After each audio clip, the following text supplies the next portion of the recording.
रुझान मोहम्मद अवामी तहरीक तरफ़ां रुझान मोहम्मद में 6 नवा केनाल ऐं कारपोरेट फार्मिंग एड्स एक्ट तरमीम ऐं नाम नेहाद ग्रीन पाकिस्तान इनिशिएटिव ख़िलाफ़ प्ले कार्ड खणी औरतूं ऐं ॿारड़ा बि वॾे अंग में शरीक। रैली जी अॻवानी अवामी तहरीक जे मरकज़ी सीनियर नायब सदर नूर अहमद कातियार, मरकज़ी राब्ता सेक्रेटरी लाल जरवार, मुख्तियार ख़ासकेली, अयाज़ कोसो, अमीर बख्श जरवार ऐं ॿियनि अॻवाननि कई। रैली में आबादगार हारिन ऐं शागिर्दनि शिरकत कई। रैली खे ख़िताब कंदे अॻवाननि चयो त सिंधु दरिया ते केनाल सिंध जे वजूद ते वार आहे। सिंध जे अवाम पंहिंजे दरिया ते धाड़ो हरगिज़ बर्दाश्त न कंदो। हुननि चयो त पंजाब जे हुक्मराननि सिंध जे इजाज़त खां सवाइ दर्जने केनाल ठाहे सिंध खे तबाह ऐं बर्बाद कयो आहे। हिन वक़्त में बि सिंध पाणी जी शदीद खोट आहे। इंडस डेल्टा जेको दुनिया जो 6 नंबर वॾो डेल्टा हो सो 90% ख़त्म थी चुको आहे।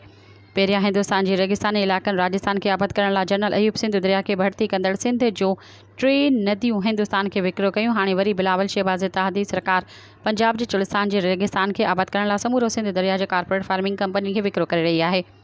इत्तेहादी सरकार जो सिंधु दरिया विकिणण वारो फ़ैसिलो 7 करोड़ सिंधी जी नस्ल कशी जी साज़िश आहे। अॻवान मुतालबो कयो त कारपोरेट फार्मिंग SIFC 6 नव केनालनि board of investment amendment act 2023 समेत समूरा कारा कानून ऐं मुल्क दुश्मन मनसूबा ख़त्म करे मुल्क खे 1940 जी करारदाद ऐं क़ाइद आज़म मोहम्मद जिन्नाह जे सूबाई ख़ुद मुख्तियारी वारे आइडियालॉजीअ तहत हलाए वञे।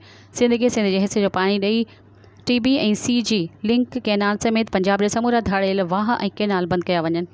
सब्सक्राइब कयो अवामी न्यूज़ HD खे ऐं ताज़ा तरीन ख़बरुनि लाइ ॾिसंदा रहो अवामी न्यूज़ HD।